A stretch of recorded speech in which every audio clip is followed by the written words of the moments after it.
நேயர்கள் அனைவரையும் சர்வதேச காணொளியினுடைய மிக முக்கியமான பகுப்பாய்வு இன்று காலை வந்த செய்திகளோடு உலக தமிழர்களை நான் சந்திக்கின்றேன். இந்திய நேரப்படி நேற்று நள்ளிரவுக்கு பின் அமெரிக்கா மாலை நேரத்தில் ஒரு கொடூரமான தாக்குதல்களை முறைப்படுத்தப் போவதாக அறிவித்திருந்தார் அமெரிக்க அதிபர். இந்திய நேரம் நேற்று 8 மணி அளவிலே அவர் பதிவு செய்திருந்த ட்ரூத் சோசியல் தளத்திலே என்ன சொல்லியிருந்தார் தெரியுமா?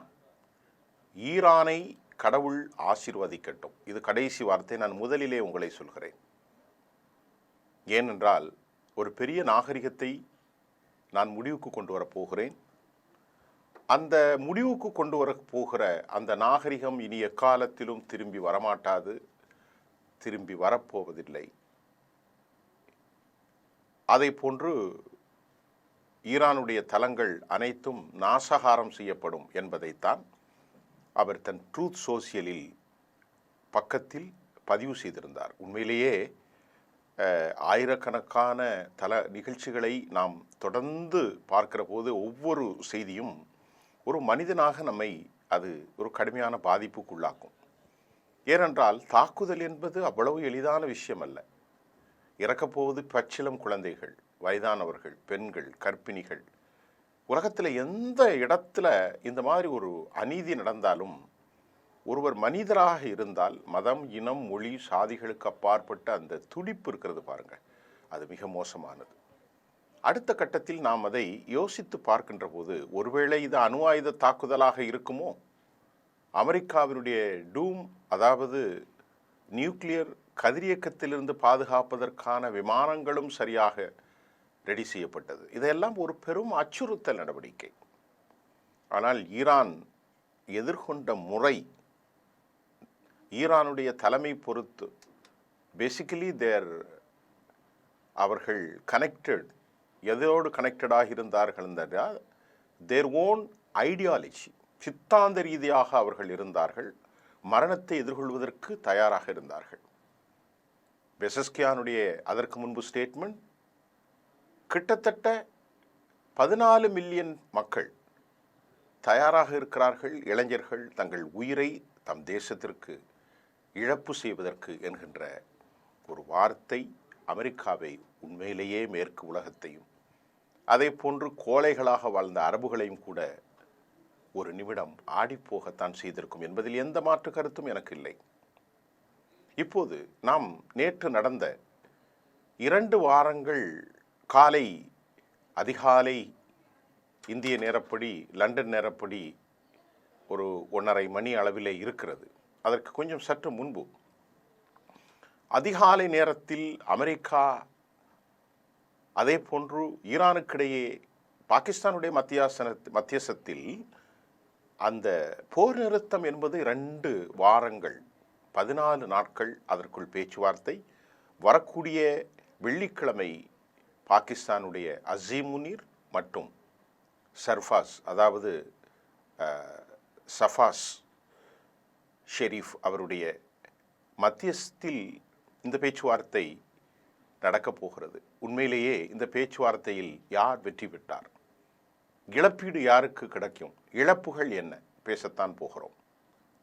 இந்த பேச்சுவார்த்தைக்கு சீனா நடவடிக்கைகளை முடுக்கிவிட்டதா? நிறைய செய்திகள் இருக்கு. ஜெஃப்ரி சாக்ஸினுடைய அந்த கருத்தையும் நான் உங்களுக்கு தர காத்திருக்கிறேன். இன்டர்நேஷனல் எக்ஸ்பர்ட் ஜெஃப்ரி சாக்ஸ் தனது கருத்திலே அமெரிக்காவின் போன்ற ஒரு பேராதிக்க நாடுகளுக்கு கடும் எச்சரிக்கை விடுத்திருக்கிறார். அதையும் நாம் இங்கே பார்க்கிறோம். நேயர்களே, இந்த செய்திக்குள்ள இன்னும் நிறைய பேச போகிறோம். சீனாவினுடைய இந்த சமாதான ஒப்பந்தம் 2 வாரத்தில் திரைமறைவில் என்ன நடந்தது, இது தொடர்பான சில தகவல்கள் நமக்கு கிடைத்திருக்கிறது. இது சர்வதேச காணொளி, குறிப்பாக நியூயார்க் டைம்ஸினுடைய செய்திகளை ஆதாரத்தோடு உங்களுக்கு தருகிறேன். ஒரு செய்தி தரும்போது அது ரொம்ப ஆதாரமாக இருக்கிறோம். இந்த விவகாரத்தில் சீனா தலையிட்டுள்ளதாக அமெரிக்காவிலிருந்து வரக்கூடிய நியூயார்க் டைம்ஸ் வெளியிட்டுள்ளது. அந்த செய்தி கட்டுரையில் இவ்வாறு சொல்கிறது: 3 ஈரான் அதிகாரிகள் சீனாவினுடைய தலையீட்டை உறுதி செய்ததாகவும் கூட நியூயார்க் டைம்ஸ் தனது செய்தியில் சொல்லுது. தொடர்ந்து நியூயார்க் டைம்ஸ் சீனாவினுடைய கோரிக்கை ஏற்பதற்கு ஒரு தற்காலிக சீஸ்ஃபயர் நிறுத்தம் செய்ய ஈரான் ஒப்புக்கொண்டதாக குறிப்பிட்ட அமெரிக்காவினுடைய நியூயார்க் டைம்ஸ் இந்த திட்டத்திற்கு ஈரானுடைய புதிய சுப்ரீம் லீடர் மொஜித்தபா கமேனி ஒப்புதல் அளித்ததாகவும் அதன் பிறகு இது அதிகாரப்பூர்வமாக அறிவிக்கப்பட்டதாகவும் கூட நமக்கு செய்திகள் வந்திருக்கிறது. இதற்கிடையில் முன்னாள் தளபதி, அதாவது அமெரிக்காவினுடைய முன்னாள் தளபதி, அவருடைய கருத்து, மேக்சிலிங்குடைய கருத்து என்ன சொல்கிறார்? டொனால்ட் ட்ரம்ப் மோதல் 2 வாரங்கள் ஒத்திவைக்கப்பட்டது மட்டுமல்ல, மிகப்பெரிய இராணுவ மோதல்களுக்கு இது வழிவகுக்கும் என்பதை முன்னாள் அமெரிக்க இராணுவ தளபதி மேக்சிலிங் எச்சரித்திருக்கிறார். ஜெஃப்ரி சாக்ஸ் கடும் எச்சரிக்கை. சர்வதேச நாடுகள் அமெரிக்காவை எச்சரிக்கை செய்ய வேண்டும் என்றும், உலக நாடுகள் இதில் ஒருமித்த கருத்தை எடுத்து முற்றிலுமாக அமெரிக்காவினுடைய ஏகாதிபத்தியத்தை தடுக்க வேண்டும் என அறிவுசார் தளத்திலிருந்து ஜெஃப்ரி சாக்ஸ் தன் கருத்தை தெரிவித்திருக்கிறார். ஈரானுடைய இந்த நாசகார அழிவை தாண்டிய கடும் தாக்குதல் நடந்து வருகிறது. குறிப்பாக நாம் இப்போது பார்த்தால் ஈரான் ஒரு பிரமாண்டமான நாகரிகம். அமெரிக்காவினுடைய அவருடைய அதிபர் இவ்வாறு தான் குறிப்பிடுகிறார். மீண்டும் அதை நான் உங்களுக்கு நினைவுறுத்துகின்றேன். அவருடைய வார்த்தையை மீண்டும் நினைவுறுத்தினால், நேற்று மாலை இந்திய நேரம் நீங்கள் பாருங்கள், ஈரான் ஒரு மிகப்பெரிய நாகரிக தொட்டில் என்பதை அமெரிக்க அதிபர் ஒப்புக்கொண்டார். இது இன்று இரவோடு முடிவுக்கு வரும். ஆட்சி மாற்றம் நடைபெறும், சர்வநாசம் ஏற்படும். ஈரான் மக்களை எல்லாம் வல்ல கடவுள் ஆசீர்வதிக்கட்டும். நாசகார ஒரு திட்டத்தை கடவுள் ஆசீர்வதிக்க வேண்டும் என டொனால்ட் ட்ரம்ப் சொல்கிறார். நான் ஏற்கனவே சொன்ன மாதிரி 14 மில்லியன் மக்கள், இளைஞர்கள் ஈரானை காப்பதற்கு 1.5 கோடி மக்கள், they are ready to die for their own nation. இதற்கிடையிலே நேற்று முன்தினம் நடந்த அல்பரோசம் ப்ராவின்ஸில் நடந்த குண்டுவீச்சில் பலர் பலியானதாக தகவல்கள் ஈரானிலிருந்து வெளிவந்திருக்கிறது. ஈரான் மக்கள் வாழும் பகுதிகளில் ஏராளமான குண்டுவீச்சின் காரணமாக பொதுமக்கள் பலி. அதே போன்று கொரம்மாபாத் ஏர்போர்ட்டிலும் பலி. ஈரானுடைய பெட்ரோ கெமிக்கல்கள் பற்றி எரிந்தது. 130 ஏர் டிஃபென்ஸ் சிஸ்டங்களை அழித்து விட்டதாக இஸ்ரேல் கொக்கரித்தது. அதே சமயம் இஸ்ரேலுடைய எல்லா நிலைகளிலும் ஈரான் தொடர் தாக்குதலை நேற்று நடத்தினார்கள். இதெல்லாம் நடந்து கொண்டிருக்கிற போதுதான் இந்த அறிவிப்பானை வெளியே வந்தது. இஸ்ரேலுடைய SDN-7 ஏரியஸ் ஷிப் கண்டெய்னர் முழுமையாக தாக்குதலுக்கு உள்ளானது. அதே போன்று LH-7 ஹெலிகாப்டர் கேரியர் முழுமையாக தாக்குதலுக்கு உள்ளானது. அமெரிக்காவினுடைய ட்ரிப்போலி தாக்குதலுக்கு உள்ளான நிலையில் இதை அமெரிக்கா மறுத்தும், அதே நேரத்தில் குவைத்தில் உள்ள அமெரிக்க ஏர்பேஸ் முற்றிலுமாக துறை தெரியப்பட்டிருக்கிறது. கிட்டத்தட்ட 15க்கு மேற்பட்ட அமெரிக்கா ஏர்பேஸே கிடையாதுங்க. குவைத்திலேயோ, கத்தர்லேயோ, ரியாதிலேயோ, பஹ்ரைனில் எல்லாமே கிட்டத்தட்ட அழித்து விட்டார்கள் அமெரிக்காவினுடைய ஏர்பேஸை. ஈரானுடைய என்னெல்லாம் அழிவுகள் வந்திருப்போ நான் சொல்லித்தான் கொண்டிருக்கிறேன் முதலில். அதே போன்று அலி அல் சலீம் ஏர்பேஸ், மிக முக்கியமாக யுஎஸ்னுடைய ஏர்பேஸ், இது ஈரானுடைய ட்ரோன்களின் தாக்குதலுக்கு உள்ளானது என்றும் 2 அமெரிக்க இராணுவ வீரர்களே ஒப்புக்கொள்கிறார்கள். ஆம், எமது நாட்டினுடைய அலி அல் பேஸ் தளத்தை ஈரானுடைய ட்ரோன்கள் தாக்கியிருக்கிறது, பற்றி எறிகிறது. நான் ஏற்கனவே கடந்த 2 தினங்களுக்கு முன்பு சொன்ன மாதிரி சிஐயுடைய ஸ்டேஷன், சிஐனுடைய உளவு அமைப்பு ரியாதில் பற்றி எறிந்தது. நிறைய டாக்குமெண்ட்ஸ், நிறைய பதிவுகள், இராணுவ தளவாடங்கள் எல்லாமே காலி செய்யப்பட்டு விட்டது. இதற்கிடையில் மேற்காசியாவில் உள்ள அமெரிக்க தளத்தில் மிகப்பெரிய அளவிலான தாக்குதலை சந்தித்திருக்கிறது என CBS நியூஸ் கருத்து தெரிவிக்கிறது. நல்ல கவனிங்க, மேற்காசியாவில் உள்ள அமெரிக்க தளம் பெரும் அளவிலான தாக்குதலில் பற்றி எறிவதாக CBS தனது செய்தியில் தெரிவிக்கின்றது. போயிங் E-4B, அது ப்ரொடெக்ட் யுஎஸ் நேஷனல் செக்யூரிட்டி, இது ஒரு டோம், ஏதோ ஒரு பெயர் வைத்திருக்கிறார்கள். எந்த நேரமும் வடகொரியா போன்ற நாடுகளிலிருந்து எழுகிற அச்சத்தை தடுப்பதற்காக இந்த விமானம் கதிரியக்கத்திலிருந்து பாதுகாப்பே இதற்கு காரணம் என்றும் போயிங் E4 ரெடி அப்படின்னும் E4 ready to protect US national security என்ற செய்திகளும் நேற்று மாலை வந்தது. எப்படியாவது அமெரிக்கா அச்சுறுத்துகிறது, எங்கள் நாட்டின் மீது நீ கை வைத்தால் அமெரிக்க முதலீடுகள் மற்றும் கூட்டாளிகள் பெட்ரோகெமிக்கல் லிமிடெட் நிறுவனம் but gas unit will destroy to more harmful, இதுவரை பார்க்க முடியாத நாசத்தை அமெரிக்கா சந்திக்கும் என்றும் சந்தித்து கொண்டிருக்கிறது என்றும் அமெரிக்காவை போல் மிகப்பெரிய அளவிலான நாசகார திட்டத்தை வடிவமைத்து ஈரான் பதிலடி கொடுத்து வந்ததையும் நாம் நேற்று பார்க்கின்றோம். இதெல்லாம் போருக்கு முன்னால், அதாவது இந்த 2 வாரம் இப்போது நான் சொன்னேனே இதற்கு இடையிலே முன்னால் வந்த செய்தி, நேற்று மாலை செய்திகள். நேற்று நள்ளிரவுக்கு பின்புதான் போர் நிறுத்தத்திற்கான ஒப்பந்தம்.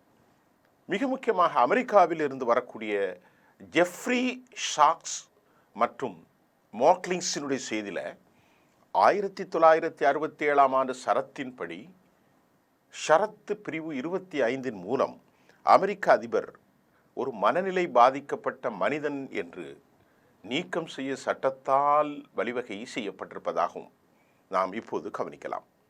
அதே சமயம் அமெரிக்காவினுடைய பீட் ஹெர்ட்ஸ் ஒரு மூல காரணமாக இந்த மனிதன் இதை ஒரு கிறிஸ்தவ இஸ்லாம் மதமோதலாக, கிறிஸ்தவ மற்றும் கேத்தலிக்ஸ் மற்றும் இஸ்லாமிய ஷியா மதமோதலாக அவர் தூண்டுகிறார்.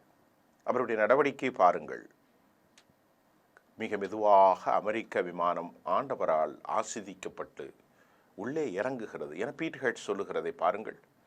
பீட் ஹெர்ட்ஸ் மற்றும் அமெரிக்க வெளிவிவகாரத்துறை செக்ரட்டரி மார்க்கோ ரூபியோ அவர்கள் இயேசுநாதர் மற்றும் கிறிஸ்தவ நம்பிக்கையின் அடிப்படையில் அமெரிக்க இராணுவம் செயல்படுவதாக அவர் சொன்னதும் அமெரிக்காவினுடைய 2ஆம் நிலை தலைவர் துணை ஜனாதிபதி கத்தோலிக்க சபையை சார்ந்த திரு ஜேடி வன்ஸ் சமீப காலமாக அமெரிக்காவினுடைய தலைவர் டொனால்ட் ட்ரம்பினுடைய நடவடிக்கையும் பீட் ஹெர்ட்ஸினுடைய நடவடிக்கையும் பிடிக்காமல் அவர் ஒதுங்கி இருக்கிறார். ஏனென்றால் அவர் ஒரு சமாதான போக்கை மேற்கொள்கிறார்.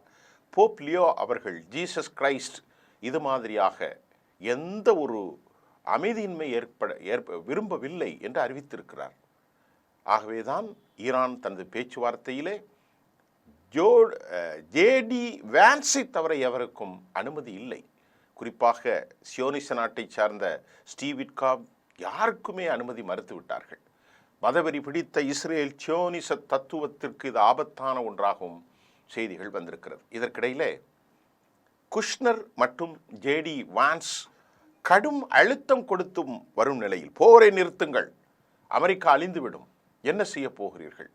நவம்பர் மாதம் தேர்தலில் முன்னால் இந்த போரை நிறுத்தினால் மட்டும்தான் அமெரிக்க அதிபர் வெற்றி பெற முடியும். 68% மேல் அமெரிக்க மக்கள் இந்த போரை நிறுத்த வேண்டும் என கூறுகிறார்கள். இதை நன்கு உணர்ந்த ஈரான் போரை தாங்கி, இழப்புகளை தாங்கி ஒரு தீர்வை தேடி இந்த போரை அறிவித்து அவர்கள் நின்று கொண்டிருக்கிறார்கள் என்பதையும் நாம் பார்க்கிறோம். நேயர்களே, ஈரான் தற்போது இந்த போரை சமாதானம் என்பது என்ன? சமாதானம் என்பது அல்ல. ஆனால் வரும் வெள்ளிக்கிழமை பாகிஸ்தானுடைய அசீம் முனீர், பாகிஸ்தானுடைய ஷாஃபாஸ் மிக முக்கியமாக இந்த பேச்சுவார்த்தையை முன்னெடுக்கிறார்கள். இந்த பேச்சுவார்த்தையில் ஈரான் தெளிவாக சொல்லியிருக்கிறது என்னென்ன பாயிண்ட்ஸ். இதை முன்னெடுத்தால் மட்டும்தான், முதலிலே இந்த பேச்சுவார்த்தையில் ஹெர்மூஸ் திறந்து விடப்பட்டு விட்டது. ஆனால் ஹெர்மூஸினுடைய கண்ட்ரோல், சாவி முழுமையாக ஈரானுடைய கண்ட்ரோலில் தான் இருக்கும். It is a integral sovereign part of Iran. இது எமது நாட்டினுடைய இறையாண்மை கொண்ட ஒரு பகுதி என்பதை மீண்டும் மீண்டும் மீண்டும் மீண்டும் வலியுறுத்தி வந்திருக்கிறார்கள். ஆகவேதான் ஹெர்மூஸ் திறந்து விடப்படும், எல்லா நாடுகளும் செல்லலாம். ஆனால் அவற்றை அதன் சட்ட ஒழுங்கு மேன்மை எல்லாமே யார் எடுக்கப்படும்? இது ஈரானுடைய கையில் தான் இருக்கும். இந்த கண்டிஷனோடு நாளை மறுநாள் நடக்கிற பேச்சுவார்த்தையில் அமெரிக்கா முழுமையாக இறங்கி வந்தே ஆக வேண்டும். காரணம், ரஷ்யா நேற்று கடும் எச்சரிக்கை. அணு ஆயுத போராக மாறினால் வடகொரியா மறுபடியும் தாக்குதலை நடத்தும். ஆபத்துகள் உண்டு, மறுக்க முடியாது.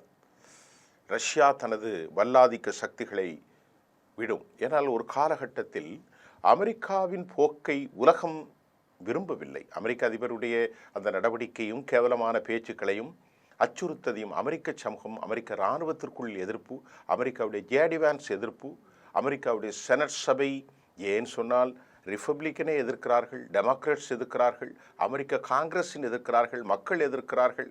பல ஆண்டுகளாக அமெரிக்காவோடு பயணித்துக் கொண்டிருந்த நேட்டோ நாடுகள், ஜெர்மன், இத்தாலியுடைய மெலோனி, இமானுவேல் மக்ரான், பிரான்ஸ், கியாமர், அதே போன்று ஸ்பெயின், எல்லா நாடுகளும், டென்மார்க் போன்ற நாடுகள், ஹாலந்து போன்ற நாடுகள், சுவிஸ் போன்ற நாடுகள், ஆஸ்திரேலியா போன்ற நாடுகள் எல்லாமே அமெரிக்காவின் போக்கை, America kept alone, isolate from international society, ஒட்டுமொத்த உலக நாடுகளிலிருந்து அமெரிக்கா தனித்து வைக்கப்பட்டுள்ளது. யாரும் இல்லை.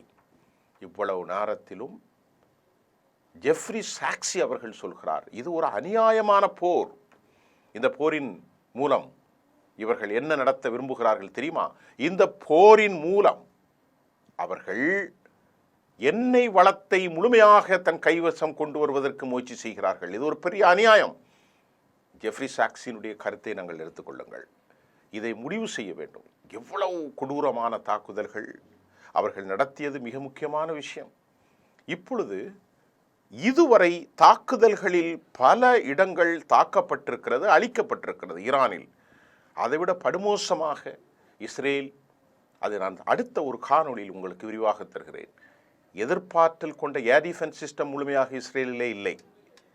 இஸ்ரேலுடைய அமெரிக்காவுடைய பேட்ரியாட், அதே போன்ற அமெரிக்காவினுடைய இதை தாண்டி டேவிட் சில்லிங், ஏரோ 2 and 3 இவை எல்லாமே, அயன்டோம் எல்லாமே செயலிழந்து போய்விட்டதற்கு காரணம் தட்டுப்பாடு வந்துவிட்டது. அமெரிக்காவிலும் தட்டுப்பாடு வந்துவிட்டது. குவைத், துபாய், அபுதாபி போன்ற நாடுகள் முழுமையாக அழிக்கப்படும். பஹ்ரைன் கடற்படை தளத்திலிருந்து ஏராளமான வீரர்கள், 1500 மாலுமிகள் உள்பட பல குடும்பத்தினர் வெளியேறி கொண்டிருக்கிறார்கள். குவைத் பற்றி எரிகின்றது, துபாய் பற்றி எழுகிறது. கத்தர் மறுபடியும் மீண்டும் தாக்குதலுக்கு உள்ளாகி இருக்கிறது. ஆகவே கடலில் இறங்கினால் ஆபத்து நடக்கும். இந்த நிலையில் கர்க் தீவிலே தாக்கியிருக்கிறார்கள். கர்க் தீவிலே நமக்கு கிடைத்த, இன்று விடியற்காலை கிடைத்த தகவல், அவர்கள் எதை தாக்கியிருக்கிறார்கள் என்றால், கர்க் தீவில் அவர்கள் ரிஃபைனரி, அதாவது கச்சா எண்ணெய்கள் வருகிற அந்த ஊற்றுக்கண்ணை தாக்கவில்லை, இராணுவ தளவாடங்களை தாக்கியிருக்கிறார்கள், இராணுவ நிலைகளை தாக்கியிருக்கிறார்கள். ஏனென்றால் இராணுவ நிலைகளை தாக்கி அழித்திருக்கிறார்கள், மக்கள் பகுதிகளை அழித்திருக்கிறார்கள். ஆனாலும் கூட மறைபொருளாக மலைகளுக்கு கீழ் வைத்திருக்கக்கூடிய இடங்களை அமெரிக்காவுடைய செய்மதி படங்கள் இதுவரை கண்டுபிடிக்க முடியாமல் போனது அமெரிக்காவுக்கு பெரிய பெரிய பின்னடைவு, மிகப்பெரிய பின்னடைவு. அமெரிக்காவுடைய இராணுவ கப்பல்கள் எங்கே சென்றது? ட்ரிப்போலி மட்டும் சென்றது, மற்ற எல்லா கப்பல்களும் துவசப்பட்டிருக்கிறது. ஆனால் ஈரானுடைய வீரர்கள் உறுதியாக தனது நிலைப்பாட்டில் நிற்கிறார்கள். நாளை மறுநாள் வெள்ளிக்கிழமை இரவு நடக்கும் பேச்சுவார்த்தையில் பாகிஸ்தான் இதில் நேரடியாக ஈடுபடுகிறது. இதை மிக முக்கியமாக வெளிவிவகாரத்துறை அமைச்சர் தெளிவுபடுத்தியிருக்கிறார் அப்பாஸ் அராகச்சி. இந்த நிலை ஒரு பெர்மனன்ட் சீஸ்ஃபயர் அல்ல, இது ஒரு டெம்பரவரி சீஸ்ஃபயர். அமெரிக்கா ஏற்றுத்தான் ஆக வேண்டும். அமெரிக்கா இனி வல்லாதிக்கத்தை அவர்கள் செலுத்த முடியாது. ஜெஃப்ரி சார்ஸ் சொன்ன மாதிரி அமெரிக்காவுடைய பொருளாதாரம் நிலைகுலைந்து போய்விட்டது. 20% உலக உற்பத்தி, அமெரிக்கா இப்பொழுது 15% டிக்ளைன். பல லட்சம் கோடிகள் இழந்து வருகிறார்கள், 4000 கோடி அளவிற்கு. இப்பொழுது ஈரான் இந்த அநீதிக்கு எங்களுக்கு தீர்வு வேண்டும், பணம் கொடுக்க வேண்டும், நாங்கள் எந்த அநியாயம் செய்யவில்லை, நீங்கள் தான் தாக்குதல் நடத்தினீர்கள் என்று கேட்பதில் நியாயம் இருக்கிறது. உலகம் விழித்து கொள்ளக்கூடிய மறு உருவாக்க சிந்தனை. நாளை மறுநாள் என்ன நடக்கும்? அடுத்தடுத்த தகவலோடு உங்களை சந்திக்கின்றேன். நன்றி. மீண்டும் சந்திப்போம்.